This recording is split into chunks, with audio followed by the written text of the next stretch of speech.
Chapter 9: Location and Luck. The two most important requirements for major success are, first, being in the right place at the right time, and second, doing something about it.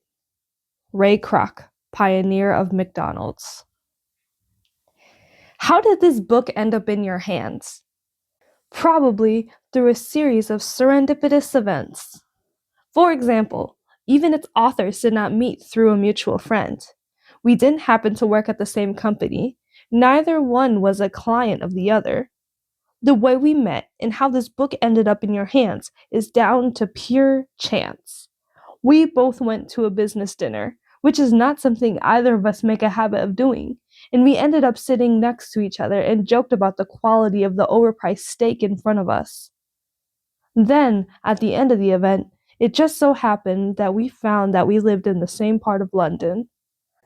Then this fact meant that Hassan would drop by Ash's office, and a friendship and investment partnership built from there, and led to us writing this book, which you're now holding in your hands. Serendipity matters. Location and luck means being in the right place at the right time. Let's start with location, because being in the right location increases your chances of luck. Location. Location may seem pretty meaningless until you realize how powerful it really is. In properties and real estate, it's often said that the most important factors are location, location, location. The same is often true for people in businesses. Ash moved down from Birmingham to London. If it hadn't been for that move, he wouldn't have had the opportunity to join Just Eat. And Hassan's parents moved with him from Baghdad to London. Again, who knows how his life would have turned out if he'd stayed there? Warren Buffett mentioned winning the ovarian lottery by being born in the United States. There are all elements of location and luck. When it comes to businesses, we're always interested to see which of the shops on our local high street come and go. Over the years, businesses have opened and closed regularly. It seems some locations just don't work, no matter the business. But does location itself hold so much power for businesses? Or is it all about how good the business is itself? If your boutique clothes shop, for example, is in the middle of nowhere, you're not likely to make any sales.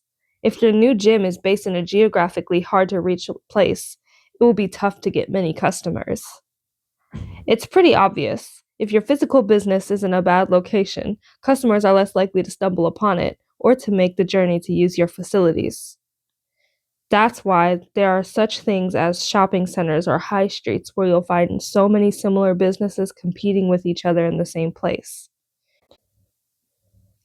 That's also why there are such things as restaurant and nightlife districts.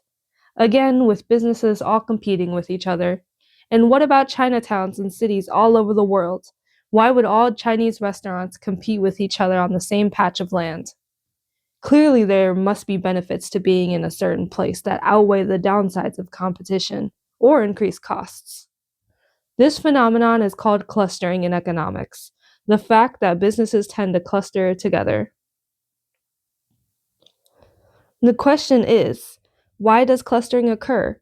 Why do businesses seem to cluster together, even when they are direct competitors? And even when the product the business is selling doesn't rely on customers who are geographically close? Let's look at some examples. Hollywood, Bollywood, Savile Row, Wall Street, the city Fleet Street, Harley Street, Silicon Valley, Silicon Roundabout, and Sand Hill Road. What do all of these have in common? They're metonyms, which means they're not just the name of a place. They have come to be a shorthand reference for whole industries. Hollywood and Bollywood for their film industries. Savile Row for quality tailored suits. Wall Street in the City of London for banking and finance. Fleet Street for the media, despite most newspapers not being based there since the 1980s. Harley Street for private doctors and top consultants. Silicon Valley and Silicon Roundabout, more officially known as London Tech City, for technology companies. And Sand Hill Road, which is in Silicon Valley, for venture capitalists. But isn't it better to be where there is less competition? Sometimes, but competition is not the only factor. For a prime example of clustering, let's talk about the world's undisputed king of the startup, Silicon Valley. The Silicon Valley story. This relatively small geographic area in Northern California is home to 3 out of the 5 most valuable companies in the world: Google, Apple, and Meta, plus literally tens of thousands of startups. For decades, Silicon Valley has been where you go to set up a technology startup. Silicon originally referred to the large number of silicon chip innovators and manufacturers in the region, and now increasingly any type of startup, not just tech. But how did it all start? Similar to how success is attained by individuals through the accumulation of unfair advantages. Silicon Valley originally emerged as a tech startup hub because of a confluence of factors. It starts with geography. San Francisco's port helped make it a U.S. Navy base, and a research airfield was established in the valley. So a number of technology startups were set up in the area to serve the Navy. This is way back in the 1930s. By the way, when a computer was the size of a room. NASA later moved into the area, again increasing the number of researchers, technologists, and engineers in the valley, mainly in the aerospace industry. The fact that there were world-class STEM, science, technology, engineering, and mathematics research universities in the area like Stanford also really helped, especially in providing a highly skilled talent pool of graduates. However, at the time, most of the talent would move away to get jobs. It was a Stanford professor, Frederick Terman, who wanted to create jobs in the area so that graduates didn't have to move away to find employment. He decided to do this by leasing new land owned by Stanford to anyone who wanted to set up a high-tech startup. His biggest success was being able to convince his mentees, William Hewlett and David Packard, to establish their startup there. You may have heard of their company, Hewlett Packard, now simply known as HP. Other factors were more serendipitous. London-born American innovator William Shockley had moved his semiconductor company all the way from New Jersey on the East Coast to Silicon Valley in the 1950s, simply to look after his ailing mother. His breakthrough innovation in semiconductors later helped spur on the tech industry even further. This increasing number of innovative, high-tech startups centered around Stanford University really kicked the growth of the ecosystem into high gear in the 1970s, when venture capitalists like Kleiner Perkins and Sequoia Capital started to set up shop on Sand Hill Road in the Valley to fund the next big thing. Available VC money rocketed after Apple Computer's $1.3 billion IPO in 1980. The availability of funding of engineers and also an effect called knowledge spillover was the perfect storm to make Silicon Valley the dominant region for the startup ecosystem. Knowledge spillover is basically how information, knowledge, and insights spread informally between firms merely because they are near one another. This could happen through simple things such as friendships, roommates, and employees moving from one company to another, and then sharing technical and business insights and innovations from their previous company. You can see that Silicon Valley's world superiority as a startup ecosystem is a fantastic illustration of how unfair advantages can accumulate and create a virtuous circle, a positive feedback loop, that grows and grows at an accelerating rate. In 2007, almost 45% of all U.S. venture capital investments went into this small geographical area. This clustering is not unique to the U.S., which also has other clusters in Boston, Seattle, New York, and Austin. Startup clusters.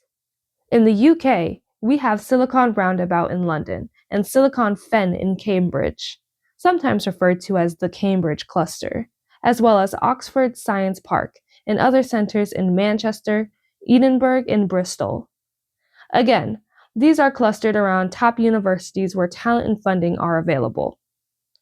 To show how disproportionately active a tech hub like London is compared to the rest of UK, London and Partners, a government agency, recently published research that showed that in 2018, 72% of money raised by the country's tech sector was pumped into fledgling business within the capital itself.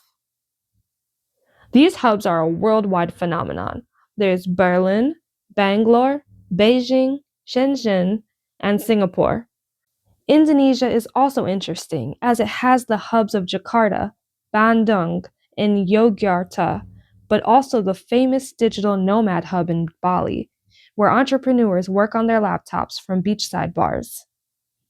So being based in one of these powerful location hubs can be a real unfair advantage with access to investors, highly skilled labor, and insight and knowledge, or just beautiful and inexpensive sun, sea, and sand in Bali. You also get the infrastructure you need in these hubs, such as fast internet connections. This cluster effect does not last forever, though.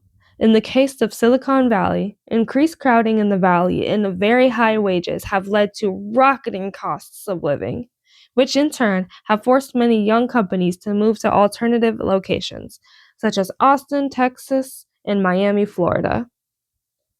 The same thing has happened to Silicon Roundabout in London, as rents have shot up in what used to be quite inexpensive parts of London, Hoxton, Old Street, and Shoreditch. So these startup hubs are spurred on by top STEM and business universities, but also benefit greatly from being surrounded by like-minded entrepreneurs and hustlers who are working hard to solve problems, create solutions, and become millionaires out of it. Location affects the vibe that you're infected with. It's said that you become the average of the 5 people you spend the most time with. So being surrounded by innovative and entrepreneurial people who are ambitious and hardworking is likely to have a positive effect on your own ambitions, attitudes, and productivity. One of the most significant things we noticed when we visited Silicon Valley was that they think big. They are more confident and more ambitious than virtually anywhere else in the world when it comes to startups. There are also more relevant events and meetups in startup hubs, which, again, helps you. Equally, though, location doesn't have to be purely physical. Location is also your environment. And online, we have a lot more control over how we carve and design our environment through who we follow and befriend on social media, and through what type of content we consume. Having the right type of people around you and joining entrepreneurial groups and masterminds is incredibly valuable. We are social creatures, and we're strongly influenced by our environments. One of the biggest hacks or shortcuts to personal growth and development is via those we spend our time with. So even if you're thinking of creating a startup that doesn't need a local customer base, it's worth taking your location into consideration. While moving your startup to an area like Silicon Valley, London, or Bangalore can have a positive impact on your staff, your ideas, and your access to funding, picking a location with a recognizable reputation can also help you in other ways. Location can imply status because of the prestige associated with certain areas, usually areas that are expensive. If you say you're making your film in Hollywood, people are more likely to take you more seriously. If you're looking for a top doctor, you'll be reassured if they work in Harley Street. And if someone hands you their business card and their office is somewhere super fancy, you're likely to be impressed. One person who understood the importance and has reaped the benefits of an address is James Caan. Today, Caan is a successful entrepreneur, investor, and former dragon on Dragon's Den, the UK's version of Shark Tank. But when he was starting his first business, he had a choice to make: where to put the office. Instead of renting a cheaper property, he chose an office in Mayfair for the unconscious bias tied to that super expensive location. Never mind the room was so small he couldn't open the door without hitting his desk. Never mind the fact he would have to have meetings with potential clients elsewhere. Caan knew that, At that point in his career, an address in Mayfair would make his company look bigger than it actually was. His success in that first endeavor would act as a springboard for the rest of his career. For James Caan, his physical address mattered to his clients, almost as much as the stores. But does that apply to online businesses as well? Yes. This time in the form of search engine rankings. Being at the top of Google's search results, for instance, gets you more website visitors. This is because of the combined effect of customer laziness, they don't want to scroll through pages of results, and your implied quality and status through being at the top, which suggests you're more trustworthy and more useful. In the early days of Just Eat, when we were based in Edgware, it was tougher to find the talent willing to make that commute to the London suburb. Once we paid a little more for the Silicon Roundabout location, the highly skilled people who came on board far outweighed the cost of the increased rent. In London, you have access to all the conferences, seminars, panels, and other cutting-edge trends that you don't have elsewhere, even though you'll have to compromise in some areas by moving to a smaller space. The ease of getting to top people, talent, and information might be worth that sacrifice to you. In summary, location can give you access to capital, investors and venture capital firms tend to cluster in startup hubs, and to highly skilled talent and so much more. Huda Kattan, move to where your audience is. Huda Kattan is the founder of Huda Beauty, which is estimated at $1 billion, while her own fortune is estimated at $500 million. In 2017, she sold a minority stake in her business to a private equity firm. This makes her the first social media influencer to attract private equity money. Huda was born in Oklahoma to Iraqi immigrant parents, an engineering professor father, and a full-time mother, and began using beauty products aged just 9. She talks about how she felt unattractive as a young girl, and so was always deeply interested in makeup. She loved experimenting with cosmetics and DIY beauty hacks with her 3 sisters in her spare time. She was obsessed with makeup, but didn't realize it could be a career. She studied business at university. She was interested in finance and loved dealing with numbers. However, when she graduated and started working in financial recruitment, she realized she had no passion for it. At a loss as to what to do, and having been made redundant from her job, Huda was encouraged by her family to go to makeup school. She went to the top makeup school in the US, Joe Blasco in Los Angeles, and absolutely loved it. While she was there, she began blogging. Every day she would go to college, come back home and blog, then go out to the evening to socialize, have fun, network, and get her face out there. Notice her extroversion, conscientiousness, and diligence. She followed this intense routine for a long time, but she also enjoyed it. In the first year, she had almost zero traction with her blog. However, after working hard and eventually working her way up to being a makeup artist to celebrity clients like Eva Longoria and Nicole Richie, she decided to move to Dubai. With her darker, Middle Eastern look, more geared to the Middle Eastern makeup aesthetic, she felt she would have more impact.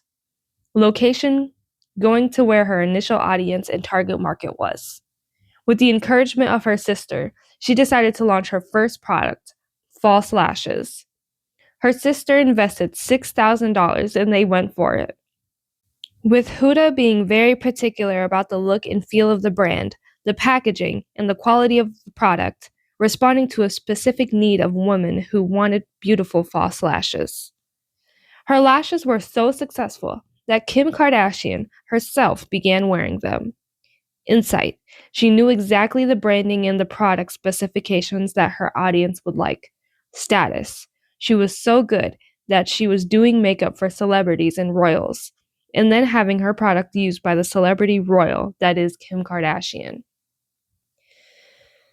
Her vision was to get into the beauty emporium Sephora in Dubai Mall, and with a lot of hiccups and obstacles on the way she got there. Mindset. A strong vision developed as she went along. We've highlighted the different unfair advantages that Huda Kattan developed and used throughout her career, But the reason we're discussing her success here is that her key unfair advantage was location. Firstly, not only did Huda go to makeup school, she went to the top makeup school in the United States. This school also just happened to be in Los Angeles, a hotbed for potential customers. Hollywood celebrities and those who wanted to look and feel famous and glamorous. She wouldn't have been working with Eva Longoria and Nicole Richie if she'd stayed in Oklahoma. But also, she might have remained a behind-the-scenes makeup artist if she'd stayed in LA. Her decision to move to Dubai, where she recognized a broader market for her style and product, allowed her to become a world-renowned brand. And reading her story again after you've understood all the unfair advantages in the Miles framework, you'll spot even more. Amazon. Find the place that has it all. Jeff Bezos founded Amazon in Seattle back in 1994, even though he was working on Wall Street in New York. He had three main reasons for choosing Seattle. First, he wanted access to engineering talent. Seattle was home to the tech behemoth of the time, Microsoft, so anyone looking to defect from Microsoft to join his startup wouldn't have to move. Second, taxes. He took advantage of a loophole to pay less sales tax by moving there. Third, distribution. Jeff started selling books only at first and didn't have his own warehouse, so he wanted to be close to the largest book distribution warehouses to make faster deliveries. Basecamp. Let go of the office obsession. Basecamp is a successful and interesting software startup. Founders Jason Fried and David Heinemeier Hansson really hate a lot of the Silicon Valley hypergrowth chasing unicorns, balls to the walls, hustle culture. Fried and his co-founder started off in a similar way to Hassan by having a service-based digital lifestyle business, a web design agency with a remote workforce. David was in Copenhagen, Denmark, and Jason was in Chicago.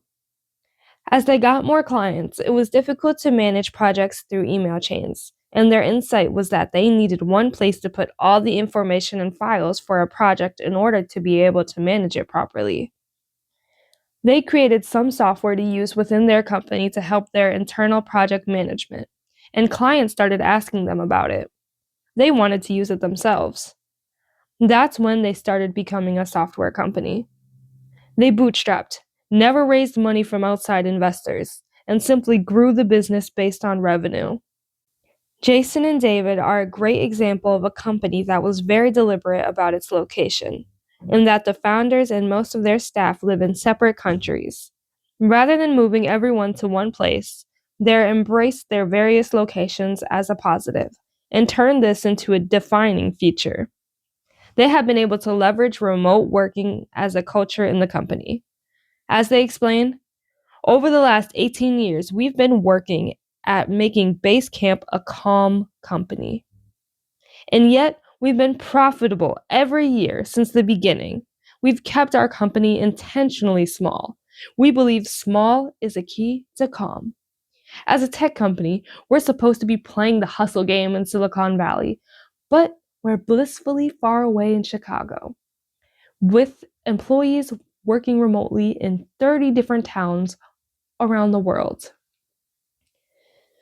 We each put in about 40 hours a week most of the year, and just 32-hour, 4-day weeks in the summer. We send people on month-long sabbaticals every 3 years.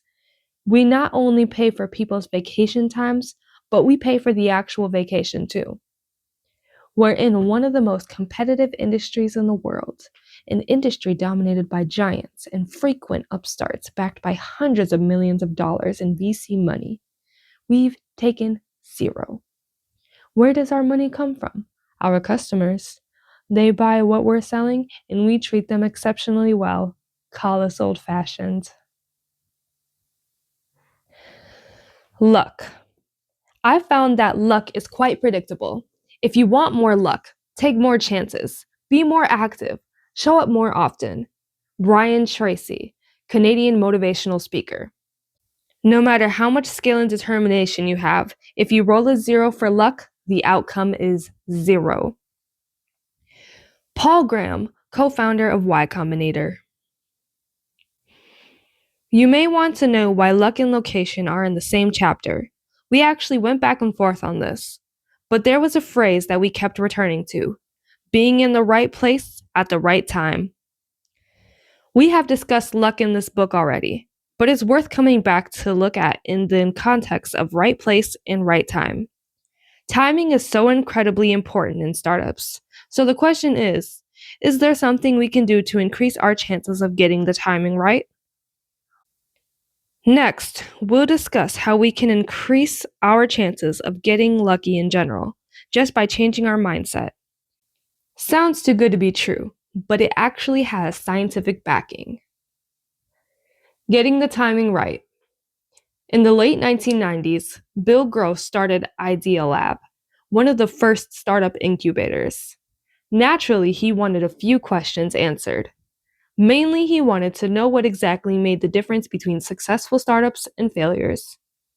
In his research, Bill and his team isolated Idea Lab's top 5 performing startups and compared them to 5 startups they had felt extremely optimistic about, but which had ultimately folded. Assuming all the startups he examined had ample funding, he looked at their differences based on 3 factors: timing, team and execution, idea. Bill Gross believed the uniqueness of the idea must have been the key factor in whether a startup succeeded or failed. The research showed a different story. The idea actually ranked last of the 3.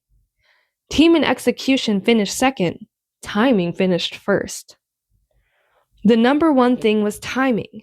Timing accounted for 42% of the difference between success and failure. Now, this isn't absolutely definitive. It's not to say that the idea isn't important, but it very much surprised me that the idea wasn't the most important thing. Sometimes it mattered more when it was actually timed. One of Bill's early companies, a website called GoTo.com, later rebranded to as Overture, was the first ever PPC, pay-per-click search engine. Initially, he thought the success of the site came from the potency of the idea. Looking back, he credits it mostly to timing. He also credits Google's success to timing. This shows us how essential the right timing is for a startup. While you can't change the timing of your birth, you can have at least a little bit of control over the timing of your startup. Timing in founding a startup is all about trying to ride the big waves, not short-term trends or hype that we are being carried on by societal and technological shifts. It's all about the macro trends. For example, Evan Spiegel and his co-founders had the insight that there was a societal shift for young people of their generation, Generation Z, to express themselves and communicate visually with a selfie. This coincided with the technological trend of high-quality front-facing cameras on smartphones that are always connected to the internet through mobile data. They nailed the timing, and that can be pretty attributed to the timing of their births, in the sense that they were part of the younger generation themselves. Another great example of great timing is Just Eat, which came about just as technologically smartphones and apps were taking off, and so, societally, people were becoming less and less inclined to speak to people on the phone and speak their order to the restaurant, instead gravitating more to simply placing their order using a website or app. Just Eat IPO came at exactly the right time as well, as we were the first to be listed on the London Stock Exchange's tech-friendly high-growth segment. This really helped us to gain a valuation that was even higher than expected. IPOs are all about timing. With timing, you can either be too early or too late, or just right. As an example of being too early, virtual reality, VR, has had a lot of hype over the last few years. It seemed like a trend ready to explore back in 2014 when Facebook acquired Oculus, the startup that developed the Oculus Rift, a virtual reality headset, for $2 billion. Personally, since then, we've received endless pitches and pitch decks of VR and AR, augmented reality, startups who wanted to raise funding, emboldened by Oculus's success. However, in 2022, VR still seems like a technology that's too early for mainstream adoption. With heavy, bulky headsets and many people experiencing some nausea while using it. We're sure its time will come, but it's just too early. Being too early or the first to market is bad because you have to educate your potential users and customers about the benefits. Educating the market is a very costly marketing exercise, which makes it very challenging. Too late, on the other hand, is the case of a startup that's entering a market already too full with competitors. A market that has seen explosive growth in the past. This means you're entering an industry that had a lot of promise and success stories, but where much of its growth has already peaked. Remember when we said it wouldn't be possible to mirror Google's success with a search engine today? It's because search engines are already in this too late scenario. Only with something revolutionary would it be possible. The ideal situation is to target a small but growing market. This means you've stepped into an industry at exactly the right time. All the unicorns, like those mentioned above, are perfect examples of this. Google, Amazon, Facebook, Netflix, and so on. So that's timing, but can you really change your luck? Meaning, can you increase the moments of fortune regardless of your time of birth? Is there some sort of secret for stumbling into good situations? According to psychologist Dr. Richard Wiseman, you can. According to his research, it's largely a matter of mindset. In other words, your thoughts create the luck in your life. If you think you are a lucky person, then you will most likely experience good fortune. If you think you are an unlucky person, chances are you will experience more ill fortune. So in this way, you can actually create more luck. More practical advice about how to do this can be found at the end of the chapter, including your own advice on how to increase your luck. Before the practical advice, let's take a look at a few examples of luck, timing, and location. Nintendo. Grab hold of historic moments. From around the edge of the 18th century, the Japanese government started to enact strict regulations on gambling. This meant that whenever a card game got very popular, those in powers would crack down hard, removing the game and scattering those who played it. By the late 1800s, though, those strict regulations started to ease. The government accepted Nintendo founder Fusajiro Yamauchi Hanafuda flower cards. However, Japan still banned foreign playing cards from entering the market. What did this mean?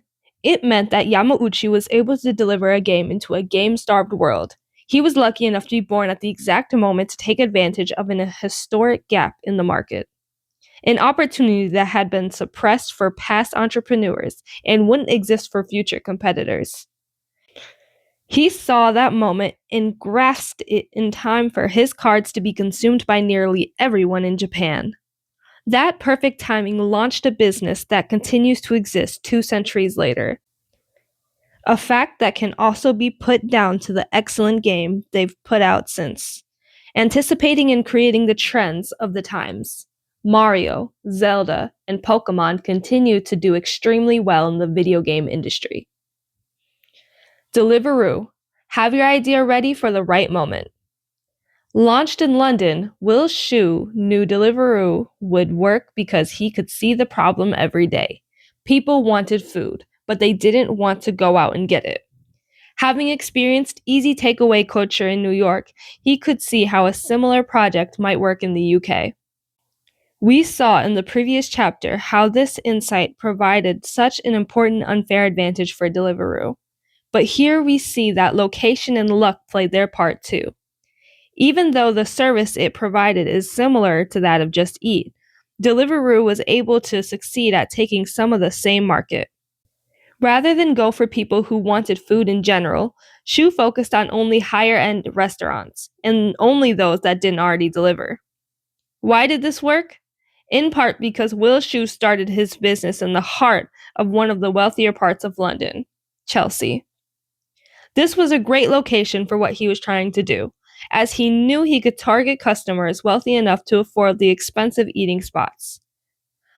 Like New York, the capital city was full of cash-rich, time-poor dinners who wanted their food delivered to their door or office. In addition, this is a great example of timing. Will had initially conceived the idea of Deliveroo way back in 2004, but didn't launch until 2013. What happened? Well, unlike with the initial Just Eat business model, Will envisioned a fleet of couriers to shuttle food to customers, and he wanted to be able to track them. The problem? The technology for that and for tablets was not available yet. When the tech did arrive, Shu was ready to put his ideas into action.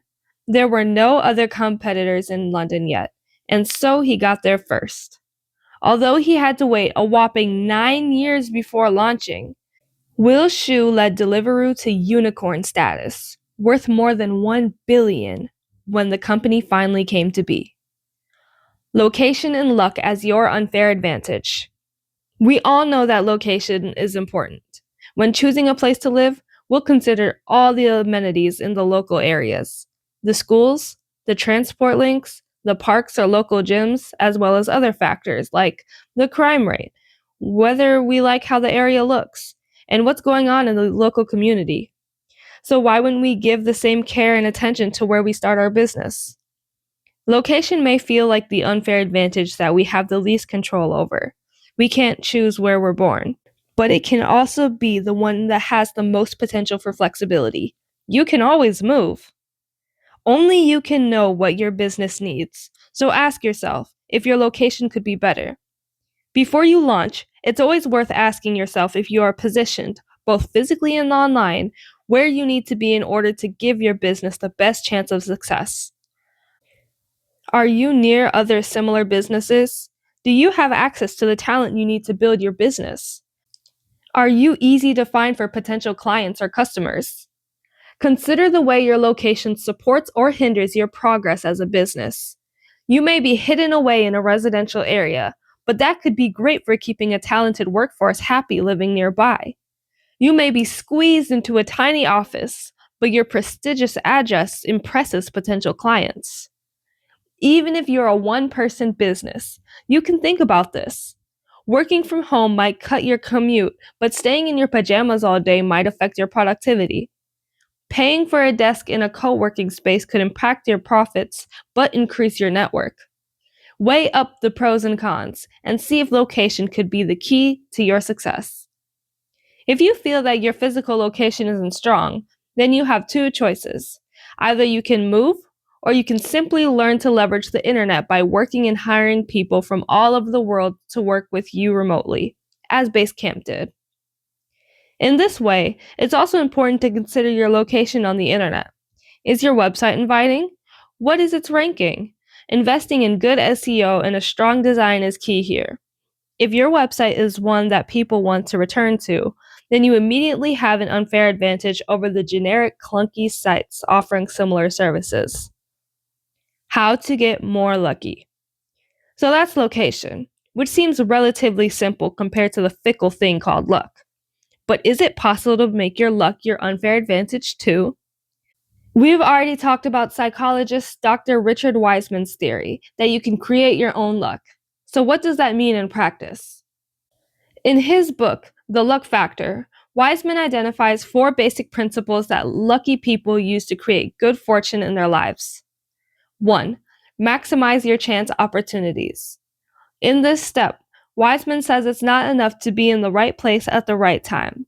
You also have to be in the right state of mind for it. He conducted an interesting experiment to illustrate this.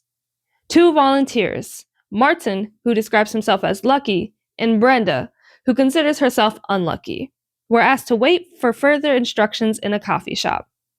The idea was to present each of them with the same opportunities and see how they responded.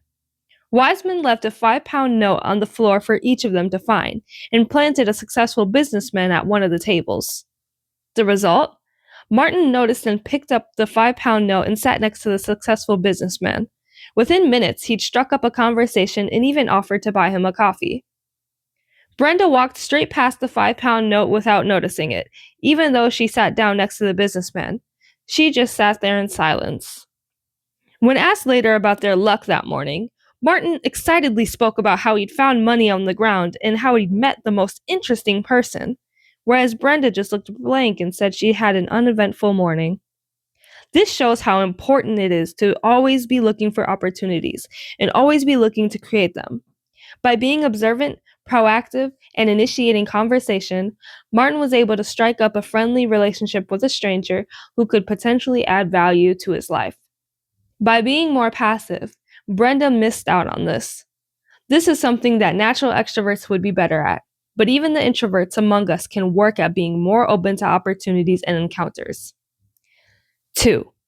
Trust your intuition and gut feelings, especially when you've had some experience. In a survey of over 100 self-described quote-unquote lucky and quote-unquote unlucky people, over 90% of the lucky ones said they trusted their gut in personal relationships, and over 80% did so for career decisions. This is because the unconscious mind is surprisingly accurate at noticing patterns and using past experience to inform present situations. For example, certain body language cues can make you distrust someone, and that could be because you know they're lying. However, be careful of taking this too far, as unconscious biases and prejudice can form in the same way. There are also many things in businesses and startups that are counterintuitive, so you can trust your intuition up to a point. But it's also worth being aware when it's dominating your actions. Another way of saying this is trust in your abilities and be resourceful. 3. Expect to be lucky. Self-fulfilling prophecies are real. That's why Martin is more likely to notice the money. You'll be more likely to notice opportunities if you try to, and expect to. Notice them. This is also a part of optimism, which is very powerful. Ask yourself, where you have had lucky breaks in the past. We've all had some luck in our lives, and it's important to think about and be grateful for, and even expect to be lucky more often. 4. Turn even the bad luck into good luck. Things happen. There are obstacles and challenges along the way to any goal. You can't control this. What you can control is how you view them and how they impact you. If you get a piece of bad luck and you sit down and give up, then that's your choice. That action is what makes the event bad. But you could also take it as a learning opportunity and a way to do better next time. You might find a new path, a better goal.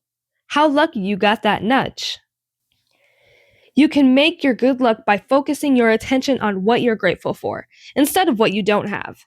In other words, having a mindset of gratitude and making the most of a situation that you're in, looking on the bright side.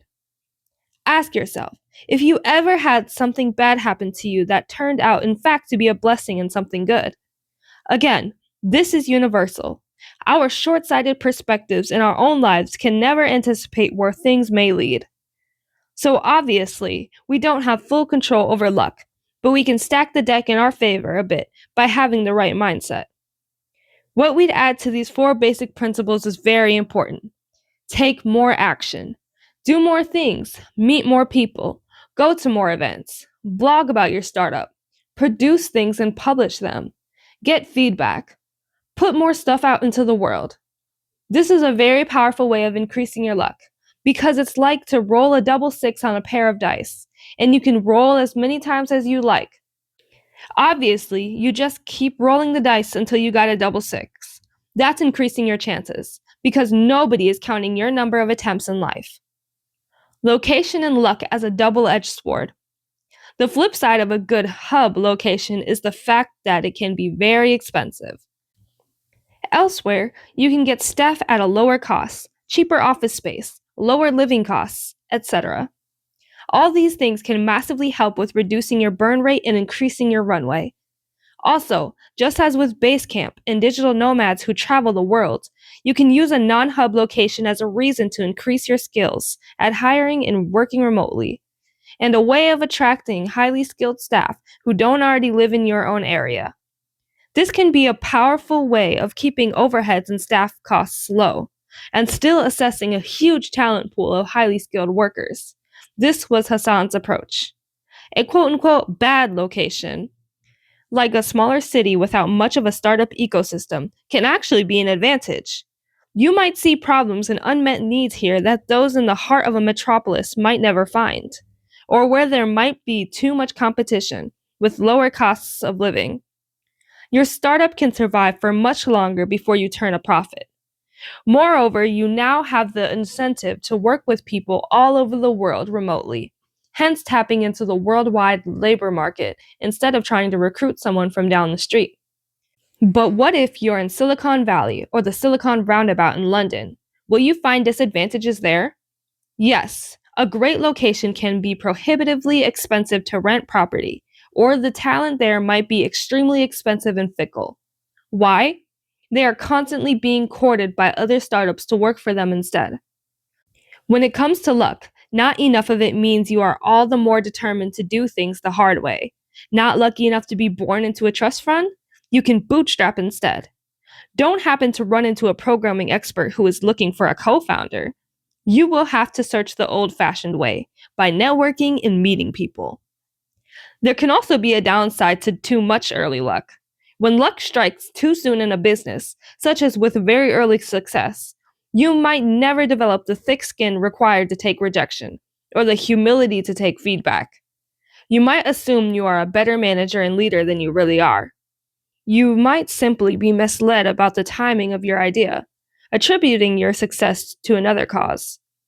Sometimes success that comes too early can stunt your growth, because you are unable to fulfill it, or to follow up with a subsequent product. Similar to musicians whose first single is a huge hit, but who can't follow it up with another and are forever known as one-hit wonders.